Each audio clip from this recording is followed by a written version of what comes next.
Hello everyone, board बाबा में आप सभी का स्वागत है। हम हैं विकास गुप्ता और आप हैं हमारे प्यारे प्यारे विद्यार्थीगण। तो कृपया ध्यान दीजिए, आज से बाबू तैयार हो जाइए, क्योंकि आप और हम सभी लोग मिलकर अभी तक बिहार बोर्ड में 10th क्लास में जितने भी क्वेश्चन पूछे जा चुके हैं, यानी कि प्रीवियस ईयर में, आज से हम लोग एक सीरीज चालू कर रहे हैं। जैसा कि आप लोग यहाँ पे देख रहे हैं, विज्ञान, सामाजिक विज्ञान, हिंदी और संस्कृत। और रही बात मैथमेटिक्स की, तो मैथमेटिक्स के भी वीडियोज अपलोड किए जाएंगे और भी पहले से वीडियोज अपलोड है। ओके, तो आज से हम लोग ये शुरू करने जा रहे हैं, तो जुड़े रहिए हमारे साथ। आप पूरा का पूरा ऑब्जेक्टिव ध्यान से देखिए और याद कीजिए और एग्जाम में जाकर एकदम गर्दा उड़ाइए। तो चलिए शुरू करते हैं आज का क्लास। कल भी सेम इसी तरह से एक वीडियो अपलोड किया जाएगा। रोज रोज रोज कुछ यानी सभी विषय यानी 5 विषय हमारे साथ चलते रहेंगे। ओके, तो आइए शुरू करते हैं। तो चलिए, जैसा कि देख रहे हैं आप लोग, डे 1 है आज। ओके, आइए। वाह, सामाजिक विज्ञान। तो आज हम लोग सामाजिक विज्ञान के जो हिस्ट्री का फर्स्ट लेसन है, यूरोप में राष्ट्रवाद, उसके सभी के सभी ऑब्जेक्टिव्स आज हम लोग का क्लियर होने वाला है। ओके, तैयार हैं आप? आइए शुरू करते हैं। चलिए, तो जैसा कि आप देख रहे हैं यहाँ पर, सन 1870 में फ्रांस और प्रसा के बीच युद्ध कहाँ हुआ था? बाबू, यदि आपको आंसर पता है तो आप भी बताइए। ओके, कमेंट कीजिए। फिलहाल हम तो बताइए करेंगे। बताइए तो, सेडोन में हुआ था कि सेडोवा में हुआ था कि साइडाइन में हुआ था कि या फ्रैंकफर्ट में हुआ था? कहाँ हुआ था? सेडोन में हुआ था। बहुत बढ़िया, आगे बढ़ते हैं। किस युद्ध के बाद जर्मनी का एकीकरण पूरा हुआ था? भाई, सेडोन युद्ध देख रहे हैं ना, तो इसी सेडोन युद्ध के बाद जर्मनी का एकीकरण पूरा हुआ था। ओके, आइए बढ़ते हैं आगे। यूरोप का मरीज तुर्की। यूरोप का मरीज किसे कहा जाता है? तुर्की को कहा जाता है। तुर्की है। आगे देखते हैं। अगला क्वेश्चन है, यंग यूरोप का संस्थापक कौन था? यंग यूरोप और यंग इटली दोनों याद रखिएगा, क्योंकि दोनों का संस्थापक मेजनी जी थे। कौन थे? मेजनी थे। ओके, आगे बढ़ते हैं। अगला क्वेश्चन है, टीपू सुल्तान कहाँ का शासक था? तो टीपू सुल्तान मैसूर के शासक थे। ओके, गैरीबाल्डी पेशे से नाविक। मोस्ट फेमस क्वेश्चन, गैरीबाल्डी पेशे से क्या था? नाविक था। चलिए आगे बढ़ते हैं। फ्रैंकफर्ट की संधि पर हस्ताक्षर कब हुआ? 1871 में हुआ था, याद रखिएगा। आप अभी याद कर लीजिए 3 चीज: इटली का एकीकरण, फ्रैंकफर्ट की संधि और जर्मनी का एकीकरण। तीनों का तीनों 1871 में हुआ था। ओके, चलिए आगे बढ़ते हैं। तो कहने बा 1871 बाबू, हाँ तो यहाँ पर है 1871। ओके, आगे बढ़ते हैं। 1871 में ये क्वेश्चन में घुमा कर पूछ दिया है, कौन सा हुआ था? तो फ्रैंकफर्ट की संधि हुई थी। ओके, 1830 की क्रांति के बाद फ्रांस में किस प्रकार का शासन स्थापित हुआ था? गणराज्य। गणराज्य याद रखिएगा, गणराज्य शासन स्थापित हुआ था। ओके, चलिए अगला क्वेश्चन है बाबू, जर्मनी के एकीकरण के लिए कौन उत्तरदायी था? जर्मनी के लिए याद रखिएगा बिस्मार्क हीरो था। इटली के एकीकरण के लिए गैरीबाल्डी, काउंट काबोर और मेजनी। चलिए फिलहाल ये कौन सा क्वेश्चन है? जर्मनी के एकीकरण के लिए कौन था? तो बिस्मार्क था। ओके, आगे बढ़ते हैं। इटली के एकीकरण में निम्न में से किसका संबंध नहीं है? नहीं पूछा है, तो ध्यान से पढ़ लिए बाबू, ना तो पहले ही देखो कौन से गैरीबाल्डी, काबूर, मेजनी, तो कोई एक टिक करके चले जाइएगा। नहीं है, तो बिस्मार्क का नहीं था, क्योंकि बिस्मार्क का कहाँ था? तो जर्मनी में था। आगे बढ़ते हैं। अगला क्वेश्चन है, इटली और जर्मनी के एकीकरण के विरुद्ध निम्न में से कौन था? ऑस्ट्रिया। ऑस्ट्रिया था, यही था जो नहीं चाहता था एकीकरण हो। ठीक है, आगे देखिए। जर्मनी के एकीकरण का प्रमुख वास्तुकार कौन था? बिस्मार्क था। कौन था? बिस्मार्क। फ्रैंकफर्ट की संधि किस वर्ष हुई? अभी ऊपर बताया गया था, 1871 में हुई थी। जालवेरिन व्यापारियों की संस्था है। व्यापारियों की संस्था कौन सी है? तो जालवेरिन है। ओके, आगे बढ़ते हैं। अगला क्वेश्चन है, जेनेवा संधि कब हुई थी? बताइए तो, जेनेवा संधि कब हुई थी? 1954 में कि 1952 में कि 1950 में कि 1985 में? 1954 में हुआ था ना, 1954 में हुआ था। आगे बढ़ते हैं। काउंट काबूर को विक्टर इमैनुअल ने किस पद पर नियुक्त किया था? प्रधानमंत्री के पद पर नियुक्त किया था बाबू। ओके, प्रधानमंत्री। आगे बढ़ते हैं। वियना सम्मेलन कब हुआ था? बताइए, वियना सम्मेलन कब हुआ था? 1815 में कि 48 में कि 70 में कि 71 में? 71 में तो फ्रैंकफर्ट, तो 1815 में वियना सम्मेलन हुआ था। ओके, आगे बढ़ते हैं। निम्न में से किसके योगदान से इटली का एकीकरण पूर्ण हुआ था? किसके योगदान? 3 गो हीरो हुआ था इटली में। कौन कौन? तो मेजनी, काउंट काबूर और विक्टर इमैनुअल। हाँ, एक गैरीबाल्डी भी थे और विक्टर इमैनुअल भी थे। 4 आदमी थे। आगे बढ़ते हैं। तो इनमें से सभी हो जाएगा। ठीक है, आगे बढ़ते हैं। रक्त और लौह की नीति का अवलंबन किसने किया था? रक्त और लौह की नीति का अवलंबन किसने किया था? जर्मनी के एकीकरण, जाकर पढ़िए ध्यान से, बिस्मार्क ने किया था। तो किधर है बिस्मार्क? तो ऑप्शन नंबर सी है बिस्मार्क। ओके, चलिए आगे बढ़ते हैं। अगला क्वेश्चन है बाबू, जर्मन राइन राज्य का निर्माण किसने किया था? Napoleon Bonaparte. किसने किया था? नेपोलियन बोनापार्ट ने किया था। ऑप्शन आप लोग पढ़ लीजिएगा, अब ऑप्शन पढ़ेंगे तो ज्यादा समय लगेगा कि ना, डायरेक्ट देखिए ऑप्शन देखिए, टिक कीजिए, काम खत्म। आगे बढ़ते हैं। निम्न में से किस सम्मेलन में जर्मनी की क्षतिपूर्ति राशि को कम कर दिया गया था? बताइए तो, क्योटो सम्मेलन की, वियना सम्मेलन की, रियो डी जेनेरो सम्मेलन की, लॉसने सम्मेलन? बाबू लॉसने सम्मेलन में किया गया था। ओके, याद रखिएगा। आगे बढ़ते हैं। हिगेल किस देश का दार्शनिक था? किस देश का था? तो जर्मनी का था। ओके, अगला क्वेश्चन है, वियना कांग्रेस का मुख्य उद्देश्य क्या था? वियना कांग्रेस का मुख्य उद्देश्य क्या था? तो जितना भी नया नया व्यवस्था आया है उसको खत्म कर दिया जाए और पुरानी व्यवस्था को फिर से लागू कर दिया जाए। तो क्या? तो राजतंत्रों की पुनर्स्थापित करना, यानी कि पहले राजतंत्र ही ना चलता था और सभी लोग राजतंत्र को खत्म करना चाहते थे, सभी लोग गणराज्य लोकतांत्रिक व्यवस्था चाहते थे। ओके, तो इसलिए क्या हो जाएगा? राजतंत्रों की पुनर्स्थापना करना। अगला क्वेश्चन है, फ्रांसीसी क्रांति कब हुई थी? कब हुई थी? 1789, याद रखिएगा, 1789 ईस्वी में हुई थी। आगे बढ़ते हैं। मेजनी का संबंध किस संगठन से था? कार्बोनरी से था। कार्बोनरी संगठन से जुड़े हुए थे मेजनी जी। आगे बढ़ते हैं। अगला क्वेश्चन है, राष्ट्रीय आंदोलन का केंद्र जेना विश्वविद्यालय कहाँ स्थित है? जेना विश्वविद्यालय कहाँ स्थित? जर्मनी में स्थित है। कहाँ स्थित है? जर्मनी में स्थित है। अगला क्वेश्चन है, कोसुथ का संबंध किस देश से था? कोसुथ का संबंध किस देश से था? हंगरी से था। अगला क्वेश्चन है, यूरोपियन सभ्यता का पालना किसे कहा जाता है? यूनान को कहा जाता है, याद रखिएगा। किसको कहा जाता है? यूनान को कहा जाता है। अगला क्वेश्चन है, प्रथम जेनेवा कन्वेंशन कब हुआ था? प्रथम जेनेवा कन्वेंशन कब हुआ था? 1864 ईस्वी में हुआ था।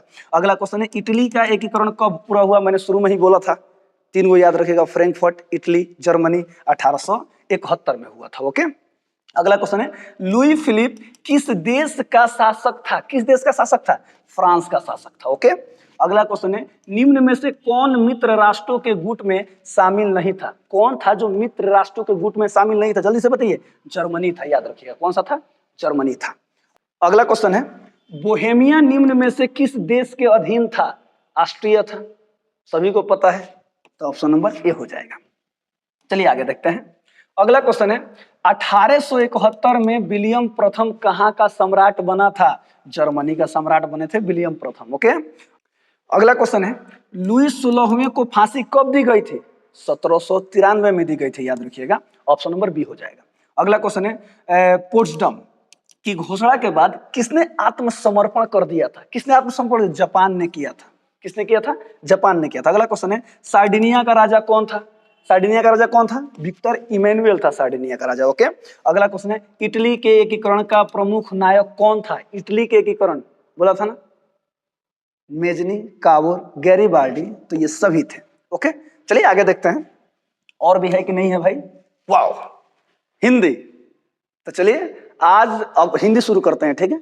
हिंदी का फर्स्ट लेसन श्रम विभाजन और जाति प्रथा, जो कि हमारे बाबा साहब भीमराव अंबेडकर जी के द्वारा लिखा गया है। आज उस पार्ट के पूरे ऑब्जेक्टिव को हम क्लियर करने वाले हैं। ओके, चलिए शुरू करते हैं। आइए, एक नंबर क्वेश्चन है बाबू, भारत में बेरोजगारी का एक प्रमुख व प्रत्यक्ष कारण क्या है? जाति प्रथा है।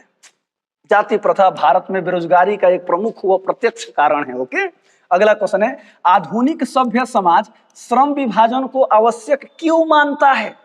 क्यों मानता है बताइए? तो कार्य कुशलता के लिए मानता है। अगला क्वेश्चन है, श्रम विभाजन और जाति प्रथा पाठ बाबा साहब के किस भाषण से संपादित अंश है? एनिहिलेशन ऑफ कास्ट, याद रखिएगा। ऑप्शन नंबर सी।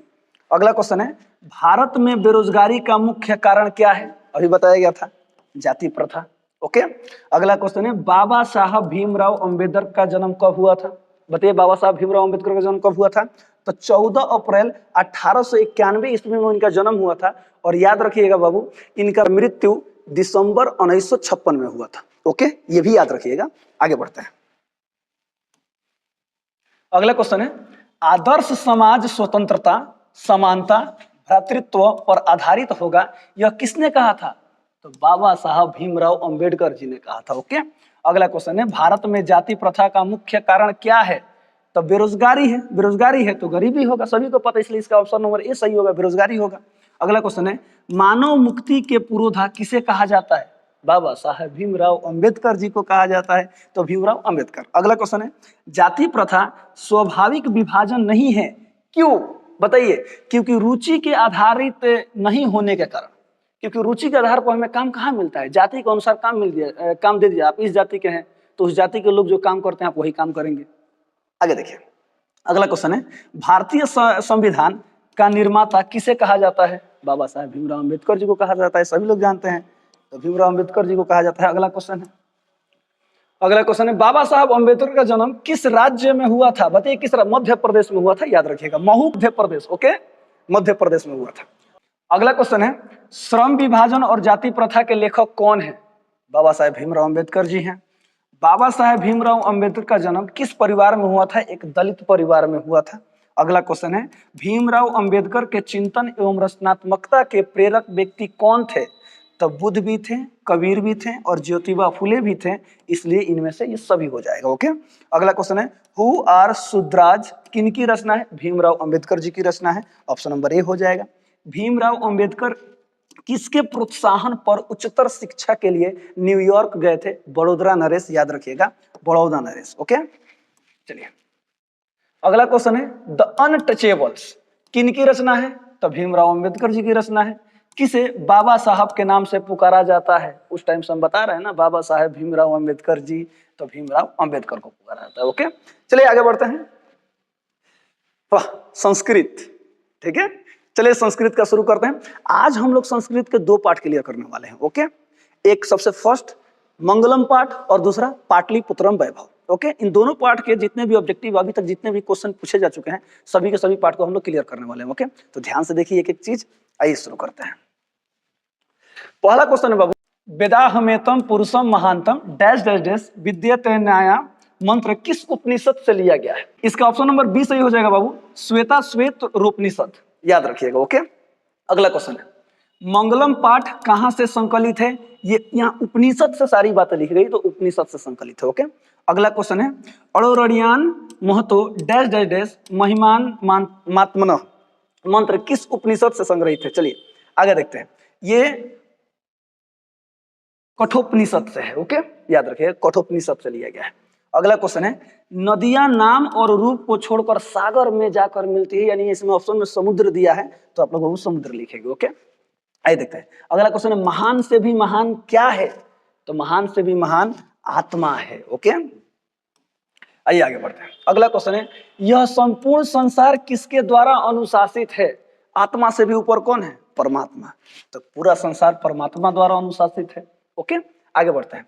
सत्यमेव जयते किस उपनिषद का मूल मंत्र है? बताइए, सत्यमेव जयते किस उपनिषद का मूल मंत्र है? याद रखिएगा, मुंडकोपनिषद का है। ओके, आगे बढ़ते हैं। हिरणमयन पात्रेण डैश डैश डैश दृष्टियां, यह मंत्र किस उपनिषद से लिया गया है? यह मंत्र ईशावास्योपनिषद से। ओके, चलिए आगे बढ़ते हैं। अगला क्वेश्चन है, मंगलम पाठ में कुल कितने मंत्र हैं? 5 गो मंत्र है। कितने मंत्र है बाबू? 5 मंत्र है। अगला है, सत्य का मुख किससे ढका हुआ है? सत्य का मुंह हिरणमयन पात्र से ढका हुआ है, तो हिरणमय पात्र से ढका हुआ है। अगला क्वेश्चन है, सत्यमेव जयते डैश डैश डैश किस उपनिषद से संकलित है? बताइए किस? तो मुंडकोपनिषद से संकलित है, ऑप्शन नंबर बी हो जाएगा। अगला क्वेश्चन है, छोटे से भी छोटा और बड़े से भी बड़ा क्या है? तो हमारी आत्मा है, ऑप्शन नंबर सी हो जाएगा। अगला क्वेश्चन, नदियां समुद्र में कैसे मिलती है? अपना नाम और रूप को छोड़ देती है, भूल जाती है और जाकर के सागर समुद्र में मिल जाती है, ऑप्शन नंबर डी हो जाएगा। किसकी जीत नहीं होती? असत्य की जीत नहीं होती। बाबू हमारे झूठ मत बोलिए, ठीक बात, देख लीजिए, सत्य बोलिए। ओके, आगे बढ़ते हैं। अगला क्वेश्चन है, अणोरणियान डैश डैश डैश महियान पद्यांश के रिक्त स्थान में कौन सा पद होगा? बताइए कौन सा पद होगा? तो महतो पद होगा, याद रखिएगा। ओके, अगला क्वेश्चन है, स्वर्णमय पात्र से किसका मुंह ढका हुआ है? स्वर्णमय पात्र से सत्य, सच्चाई, सत्य का मुंह ढका हुआ है, ऑप्शन नंबर बी हो जाएगा। अगला क्वेश्चन है, यथा नद्य अस्यंदमानः डैश डैश डैश पुरुष मुपैति दिव्यम। ओके, पद्यांश किस उपनिषद का है? तो इसका ऑप्शन नंबर सी हो जाएगा बाबू, मुंडक उपनिषद से लिया गया। ओके, अगला क्वेश्चन है अत्यति। अत्यति पद का अर्थ क्या है? पार कर जाता है। क्या है? पार कर जाता है। अगला है ऋतस्य पद का अर्थ क्या है? तो सत्य का, सत्यम होता है इसका अर्थ। ठीक है, याद रखिएगा, यानी सत्य का हो जाएगा। ऋतस्य का पद का अर्थ है। ओके, चलिए आगे बढ़ते हैं। अगला क्वेश्चन है मेगा, अच्छा हाँ, दूसरा लेसन आ गया, पाटलिपुत्रम वैभव। ओके, आइए शुरू करते हैं। आपको जो पता है मैंने शुरू में ही बोला है, आप भी बताते रहिए। चलिए, एक नंबर है मेगास्थनीज पटना किसके समय में आए थे? तो चंद्रगुप्त जी के समय, यानी चंद्रगुप्त काल में, यानी चंद्रगुप्त मौर्य जी के काल में ये आए हुए थे मेगास्थनीज। ओके, अगला क्वेश्चन है पाटल पुष्पों की पुतलिका रचना के आधार पर पटना का कौन सा नाम पड़ा? पाटल, पाटलिपुत्र, याद रखिएगा। ओके, तो पाटलिपुत्र नाम पड़ा था। अगला क्वेश्चन, पटना में कौमुदी महोत्सव कब मनाया जाता था? तो कब मनाया जाता था? याद रखिएगा, गुप्त वंश काल में मनाया जाता था। अगला क्वेश्चन है कौमुदी महोत्सव किस ऋतु में मनाया जाता था? यही ऋतु में, शरद ऋतु में, यानी जाड़ा के ऋतु में मनाया जाता था। ओके, अगला क्वेश्चन, कुटनिमतम काव्य के कवि कौन है? बताइए, इस काव्य का कवि कौन है? याद रखिएगा, दामोदर गुप्त जी है। ओके, अगला क्वेश्चन है सरस्वती का कुल गृह कौन सा महानगर था? पाटलिपुत्र यानी पटना था। ओके, अगला क्वेश्चन है परिभूत पुरंदर स्थानम की संज्ञा किसे दी गई है? पटना को दी गई है, याद रखिए, यानी पाटलिपुत्र नगर को दी गई है। ऑप्शन नंबर ए हो जाएगा। अगला है गुरु गोविंद सिंह का जन्म स्थल कहाँ है? पाटलिपुत्र, याद रखिएगा, पाटलिपुत्रम, ऑप्शन नंबर ए।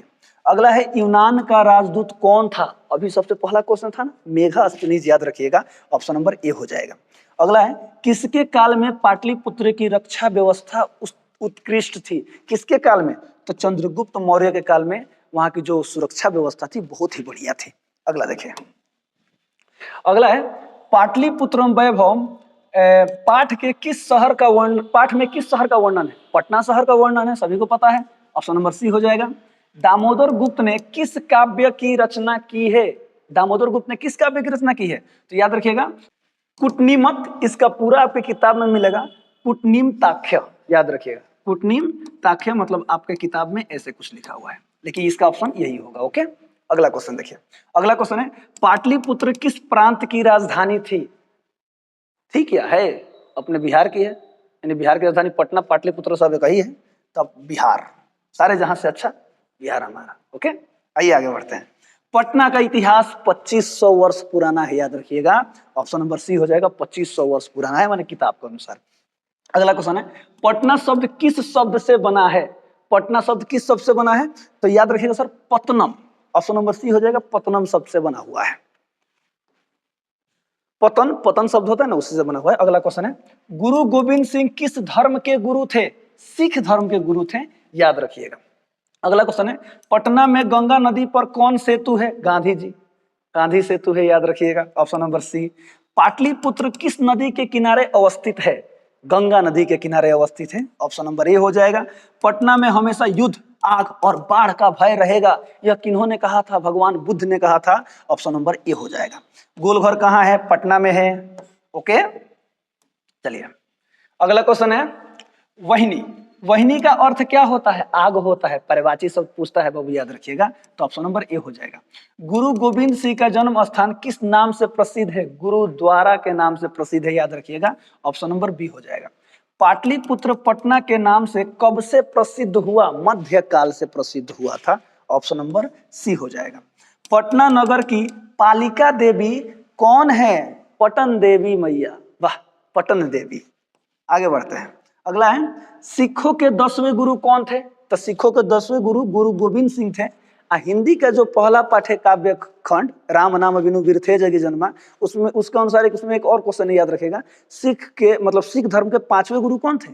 गुरु अर्जुन देव थे, याद रखिए, ये भी ऑब्जेक्टिव में पूछता है। ओके, चलिए आगे बढ़ते हैं। अगला क्वेश्चन है राजशेखर का प्रमुख काव्य ग्रंथ कौन है? राजशेखर का प्रमुख काव्य ग्रंथ कौन है? बताइए तो जल्दी से। काव्य प्रकाश है, अच्छा काव्य मीमांसा है, याद रखिए, कौन सा है बाबू? काव्य मीमांसा है राजशेखर का। ओके, आगे बढ़ते हैं। काव्य मीमांसा के कवि कौन है? वही वाला चीज भाई सर तन पलट के पूछ दिया है, तो राजशेखर जी हैं। ओके, आगे बढ़ते हैं। मध्यकाले पाटलिपुत्रम वर्ष सहस्त्र परिमितम जीर्ताम्नोभूत। रेखांकित पद का निम्न में कौन सा है? यानी कि जो मध्यकाल है ना, यहाँ पर क्या आ सकता है? तो यहाँ पे कदा आ सकता है, यानी कदा। अगर यहाँ पे मध्य, देखिए यहाँ पर कदा रहेगा तो ऑप्शन में मध्यकाल रहेगा, यानी ये जो क्वेश्चन हो जाएगा, ये जो सवाल, ये जो आप देख रहे हैं, ये जो क्वेश्चन हो जाएगा, यानी कदा पाटलिपुत्रम वर्ष सहस्त्र परिमितम जीर्णताम्नोभूत। ओके, ये क्वेश्चन हो जाएगा तो उसका मध्यकाल आंसर हो जाएगा। तो मध्यकाल दिया है यहाँ पर, शूटिंग होता है, ठीक है। आगे बढ़ते हैं बाबू, हाला ना कोई जला, ठीक है। चलिए आगे बढ़ते हैं। ग्राम्यम महानगरम भविष्यति किंतु कलहस्य अग्निदाहस्य जलपुरस्य सर्वदा क्रांतम भविष्यति। यह किनकी उक्ति है? यही कि मतलब ये आगे चल करके भविष्य में जल, आग और कलह से एकदम जूझता रहेगा पटना शहर, तो भगवान बुद्ध ने कहा था। अगला क्वेश्चन है बाबू, मेगास्थनीज कहाँ का राजदूत था? यूनान। ऑप्शन नंबर ए हो जाएगा। चलिए आगे बढ़ते हैं। अगला क्वेश्चन है सर, महीपद का अर्थ क्या है? महीपद का अर्थ है, याद रखिए, वो पृथ्वी होता है। ओके, धरती पृथ्वी होता है महीपद का अर्थ। अगला है पुरंदर। पुरंदर पर, पुरंदर का मतलब इंद्र होता है।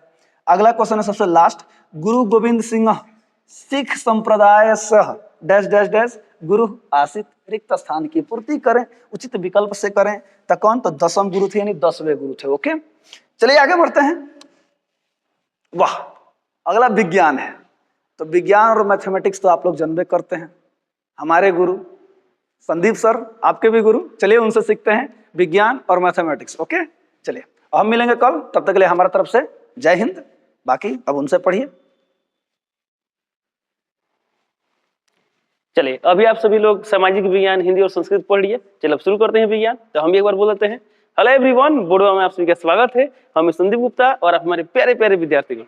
उम्मीद करते हैं कि आप सभी अपने बोर्ड एग्जाम की तैयारी बहुत बेहतरीन तरीके से करते होंगे और उम्मीद करते हैं आप लोग भी बहुत जल्द टॉपर बनने वाले। तो चलिए शुरू करते हैं क्लास। आज हम लोग विज्ञान में केमिस्ट्री का जो चैप्टर 1 है, तो चैप्टर 1 को जितना भी ऑब्जेक्टिव है ना, इस ऑब्जेक्टिव को हम लोग 2 लेक्चर में खत्म करने वाले हैं। आज को तो खत्म करेंगे लोग, अब बाकी कल करेंगे। चलिए शुरू करते हैं।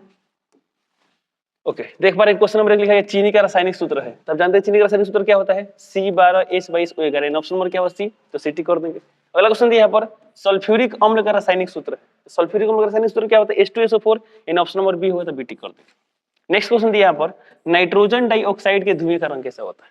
तो नाइट्रोजन डाइऑक्साइड के धुएं का रंग कैसा होता है? भूरा होता है। इन ऑप्शन नंबर क्या होगा? ए, तो एटी कर। अब वो बता दे, कलर से रिलेटेड लेसन 1 में और भी क्वेश्चन है जो आपसे पूछे जा सकते हैं।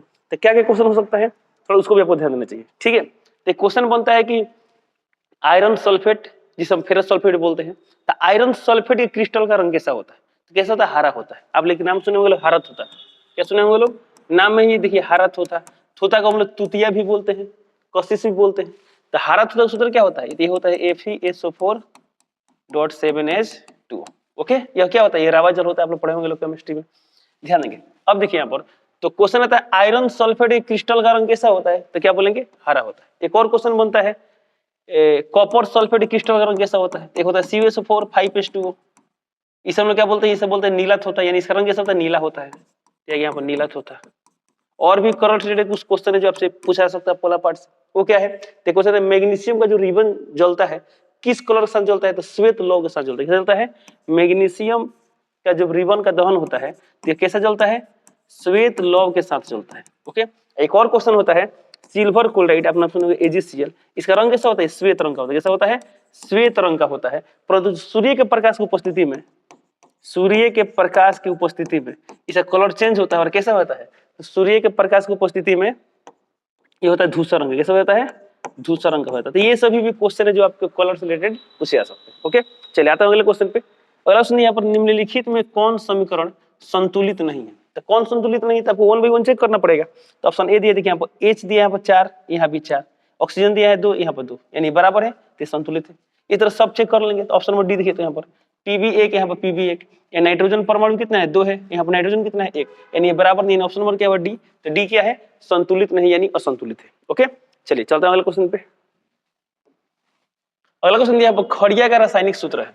तो खड़िया बोले, चौक बोले, संगमरमर बोले, तीनों का रासायनिक सूत्र सेम होता है। ऑप्शन नंबर क्या होगा? सी, CaCO3। नेक्स्ट क्वेश्चन दिया, ग्लूकोज का रासायनिक सूत्र निम्नलिखित में कौन है? तो ग्लूकोज सूत्र क्या होता है? C6H12O6। इन ऑप्शन नंबर क्या होगा? सी, C6H12O6। ओके, नेक्स्ट क्वेश्चन दिया कली चूना का रासायनिक सूत्र क्या है? तो कली चूना क्या होता है? बिना बुझा हुआ चूना। तो बिना बुझा हुआ चूना क्या होता है? CaO। तो ऑप्शन नंबर क्या टिक करेंगे? बी टिक करेंगे। और ये क्या आता है? बुझा हुआ चूना, तो क्या होता है? CaOH का होल 2। ओके, अगला क्वेश्चन यहाँ पर दिया है निम्नांकित में कौन समीकरण संतुलित है? तो कौन संतुलित है? ऑप्शन है यहाँ पे, देखिए यहाँ पे मैग्नीशियम परमाणु एक है, यहाँ भी एक है, ये बराबर है। यहाँ ऑक्सीजन परमाणु 2 है बट यहाँ पे एक है, तो बराबर नहीं ना है, यानी संतुलित नहीं है। हमें क्या ढूंढना है? कौन संतुलित है? तो ऑप्शन नंबर 1 गलत है। बी देखते हैं, यहाँ Zn परमाणु 1, यहाँ पर Zn परमाणु 1, हाइड्रोजन परमाणु 2, यहाँ पर 2, पूरा सल्फेट आयन देख लीजिए, एक है, यहाँ भी सल्फेट आयन क्या है? 1 है, यानी संतुलित है। ऑप्शन नंबर क्या होगा? बी। तो बी टिक करो। ओके, चलिए, तो इस तरह करके आज हम लोग मात्र 8 ऑब्जेक्टिव क्वेश्चन देखे हैं लोग केमिस्ट्री का। अगले क्लास में और ज्यादा देखेंगे, यानी अगले क्लास में लेसन 1 के जितने भी ऑब्जेक्टिव क्वेश्चन जो बिहार में पूछा है वो सब खत्म हो जाएगा। चलिए, इसी सारी वीडियो को कंप्लीट करते हैं, मिलते हैं अगले क्लास में, तब तक के लिए जय हिंद।